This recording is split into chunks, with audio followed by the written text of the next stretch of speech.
It was 7 in the morning. Germany, 1978. Kenny Roberts was asleep in a motorhome in a paddock he didn't recognize. Then the speakers exploded. Achtung Fahrerlager! Achtung Fahrerlager! Roberts erupted out of bed and hammered on his crew chief's door. "We're in the wrong place," he said. "They're going to shoot us." Kel Carruthers opened the door. "That means attention, paddock. Go back to bed." Later that day, Roberts went out on track, and the European press watched an American ride a motorcycle in a way they had never seen before in their lives. They gave him a name on the spot, Il Marciano, the Martian. They called him that because what he was doing looked like it came from another world. They weren't wrong. It came from Modesto, California, which to the Grand Prix establishment in 1978 might as well have been Mars. This is not the story of how Kenny Roberts won 3 world championships. You know that story. This is the story of the psychological warfare, the experimental tire program that was secretly a handicap, and how he turned it into the greatest bluff in racing history.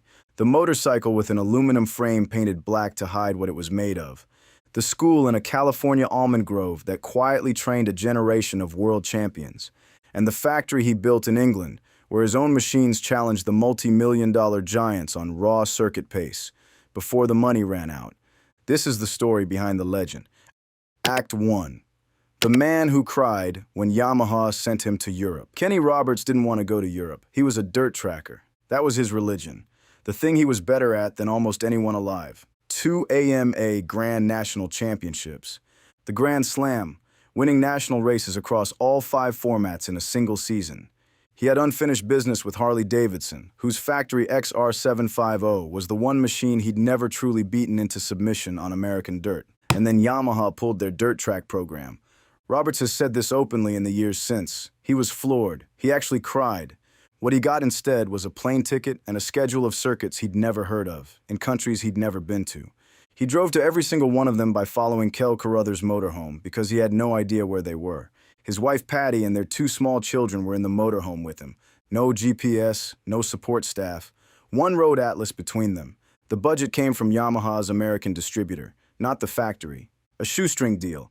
While Yamaha's actual factory riders, Sakato and Katayama, had 2 fully prepared machines each, Roberts had 1 motorcycle, 1 chassis, 1 chance to get it right every single time. And here is where the accidental genius begins. Because having only 1 motorcycle was, on paper, a crippling disadvantage.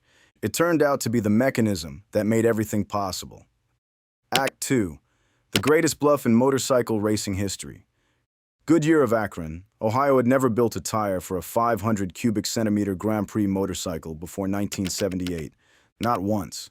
Kenny Roberts was their only test rider, the only person on Earth putting experimental Goodyear rubber through its paces at full Grand Prix speed. On any given race weekend, Goodyear would fly in multiple sets of experimental compounds. Roberts and Carruthers would test them all through practice, methodically, learning what worked and what didn't. Then for the actual race, he'd often bolt his familiar regular compound back on. What the rest of the paddock saw was this: the American nobody, on the underfunded Yamaha USA program, consistently running faster than factory riders on factory machinery. And the only visible difference was the tires. The obvious conclusion swept through the paddock. Goodyear had given Roberts a secret weapon. Magic rubber. Some kind of American tire technology that Michelin and Dunlop simply couldn't match. Roberts never corrected them. Matt Oxley reports that when Goodyear leadership realized their sole test rider had sometimes been racing on near-standard compounds, while the competition assumed they were being beaten by exotic rubber, heads nearly rolled. Goodyear accelerated their development program immediately, but by then, the psychological damage to the competition was already done. Here's what the other riders didn't know. The Goodyear program was also a handicap. Some of those experimental compounds were genuinely dangerous. Some were slower than the Michelins everyone else was running. Roberts had no alternative manufacturer to fall back on. He was Goodyear's entire 500 cubic centimeters program. The magic tires were part performance, part perception, and Roberts used both. And then there was the mechanical detail that turned perception into reality at the most critical moment of the season. Because Roberts had only 1 motorcycle, Kel Carruthers' crew changed wheels at every single practice session to test new compounds. They did this so often, so repeatedly, that they became the fastest wheel-changing team in the paddock through sheer repetition. Roberts' crew could do a full wheel swap in under 3 minutes, far faster than anyone else. When the 1978 British Grand Prix turned into a rain-soaked nightmare and riders started pitting for wet tires, Roberts' crew got him back out in under 3 minutes. Sheen's crew took more than 7. Roberts came out of that pit stop with an advantage that Sheen couldn't fully close before the flag. He won. His weakness, the single bike, had become the decisive advantage of the entire season. Act 3. The psychological warfare. There's a quote from an Australian mechanic named Dave Cullen who worked in the same garage as Roberts during the 1983 season. He watched Roberts operate at point-blank range for a full year. Cullen said, "It was quite an experience to see the way Kenny worked psychologically on his opponents' minds. He was so confident, he had all the opposition wondering how they could beat him." That wasn't accidental. Take the Sheen situation. Before the 1978 season, Sheen dismissed Roberts in a British motorcycle magazine column. The reasoning, he didn't know the circuits, wouldn't adapt to European racing, and maybe in a couple of years, after he'd served his apprenticeship, he might become a problem. Roberts used that column as fuel for the entire year. In Venezuela, his 500 cubic centimeter engine blew up, 0 points. Sheen smiled. But what the scoreboard didn't show was that Roberts had also entered the 250 cubic centimeter class that weekend and won it, treating a foreign Grand Prix class as a mere warm-up exercise to prove he was unfazed by the 500 cubic centimeter misfortune. Then came Jarama, where officials tried to ban him on a bureaucratic technicality. Technically a rookie, no results, no entry. He had to be physically removed from the argument. After the organizers finally relented, Roberts didn't show anger on track. He showed contempt. He set pole position. He set the lap record. He led the race by a substantial margin before a mechanical issue let another rider through. He finished second. They had tried to humiliate him in front of the entire European press corps. He responded by going faster than everyone else on the circuit. That was his answer, pure performance. And when Barry Sheen tried to run mind games, and Sheen was a master at it, charming and quick and media-trained where Roberts was blunt and Californian and had 0 patience for diplomacy, Roberts' counter was almost always the same. He later told Matt Oxley, "I would simply tell him, let's decide on the track. It was a way to cut the discussion because I was never that witty while he was perfect at it. Shut down the words, win the race." He didn't use sports psychologists, he used throttle position. If Sheen was talking to the cameras, Roberts was in the garage, making sure the competition saw him working, staring at a rear tire, studying data. He wanted them to think he knew something they didn't. Most of the time he did. And then there was the 1979 Spanish Grand Prix. The promoters refused to pay Roberts his mandated start money. He showed up, he raced, he won. Then he stood on the podium and refused the winner's trophy. He handed it back and told the promoter in front of everyone, "You keep it, maybe you can sell it. I hear you need the money." The FIM suspended the points leader on the spot. Roberts' response was to begin organizing a rival championship, because when you can't beat him with rules, and you can't beat him on the track, and you can't intimidate him with bureaucracy, what exactly do you have left? But while Roberts was winning the psychological war with Sheen, Yamaha was quietly preparing something else entirely. Act 4. The Secret Motorcycle. By 1980, Roberts had already won 2 consecutive world championships. Yamaha had finally upgraded him from Yamaha USA status to genuine factory support, largely because they had no choice after he'd won 2 titles on a distributor contract. For the 1980 season, Yamaha built something new. They called it the OW48, and they painted the frame black. Let that sit for a moment. The OW48 was the first Yamaha Grand Prix bike ever built with an aluminum frame. Aluminum was lighter and more rigid than steel. It changed the handling characteristics, the geometry, the way the machine responded mid-corner. It was a genuine technical breakthrough. Yamaha painted it black to make it look like steel tubing. They wanted competitors to look at Roberts' motorcycle and see nothing unusual, just another tubular frame like everyone else was running. The deception bought them months before anyone understood what they were actually racing against. Yamaha was so serious about protecting their technology that the company's official policy at the time was to crush factory race bikes at the end of each season. Engineering director En Hata confirmed this to Cycle World in 1980. Yamaha routinely destroyed their own machines specifically to prevent technical espionage.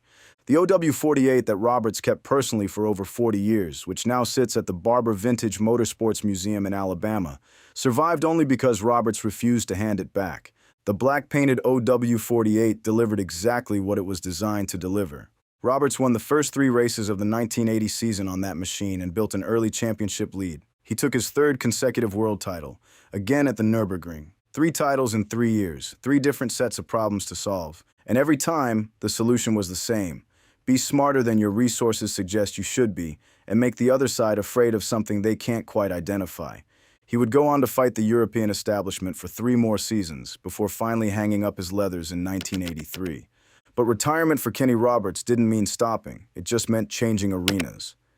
Act 5. The School in the Almond Grove. When Roberts retired from racing in 1983, he became a team manager. That part is well documented. Eddie Lawson won 4 world championships under his guidance, Wayne Rainey won 3, and John Kosinski won the 250 title. Later on, his own son, Kenny Roberts Jr., would follow in his footsteps, winning the 500 cubic centimeter world championship in 2000, riding for Suzuki. But the team management story skips over what was actually happening in those years. Roberts had built a school. On his ranch outside Modesto, close to where he'd grown up, close to the almond groves, he constructed a private training facility, dirt oval, motocross circuit, short track, and he began inviting riders there. The teaching method was not what you'd expect from a 3-time world champion. Roberts would get on an air-cooled Honda XR 100, a small, almost comically simple machine, and ride it around the oval, fully sideways, opposite locked, at speeds that had no business being achieved on a trail bike. Then he'd circle his pupils while still sideways and shout expletive-laced instructions at them as they tried to keep up. The philosophy was singular. If you can control a slide on a small motorcycle in the dirt, you can control a slide on anything. Every corner at racing speed is a controlled crisis. Learn to make peace with the crisis on a 100 cubic centimeter dirt bike, and the 500 cubic centimeter two-stroke becomes comprehensible. It worked. Wayne Rainey came to Roberts through a phone call. They'd never met. A mutual friend rang to say his rider was overshooting corners. Roberts gave Rainey specific advice for one specific circuit over the phone, never having seen him ride. Rainey won that race. Roberts told him afterward, "You'll win, and then you'll realize you don't know a thing about road racing." From Rainey and Lawson to Alex Crivellet, Valentino Rossi, and Jorge Lorenzo, a generation of world champions passed through that California ranch and learned to live with a motorcycle sliding underneath them. Crivellet, Spain's first 500 cubic centimeter world champion, said directly that the ranch sessions were what allowed him to get on terms with Mick Doohan, arguably the most dominant rider of that era, despite Crivellet having come up through lightweight classes, where controlled slides were rarely needed. Rossi went on to build his own training ranch in Tavuglia, Italy. The philosophy running through it, the dirt, the slides, the small bikes as learning tools, was the same philosophy that Roberts had been teaching in California for decades. The ranch was eventually sold in the 2000s. But every time a modern MotoGP rider hangs a knee down, spins a rear tire on corner exit, and uses the slide to rotate the bike toward the next straight, that is Kenny Roberts' technique, transmitted through Modesto dirt, still running. But even while he was training the next generation in California, his mind was still fighting the factories in Europe. Most champions retire and walk away. Kenny Roberts decided to build his own factory. Act 6. Banbury. In the mid-1990s, Roberts made a decision that most people in his position would never have considered. He decided to stop managing and start building. Not managing a team running someone else's machine, not negotiating a manufacturer deal. Build the whole thing himself. Engine, chassis, everything. The way car constructors went about Formula One. He told Matt Oxley, "I've got this disease which makes me want to do everything myself." He set up a factory in Banbury, England, the heart of what the racing world calls Motorsport Valley, the corridor between Oxford and Birmingham, where more Formula One engineers live per square mile than anywhere on Earth. He deliberately hired people with F1 backgrounds. Aerospace standards applied to a motorcycle racing team.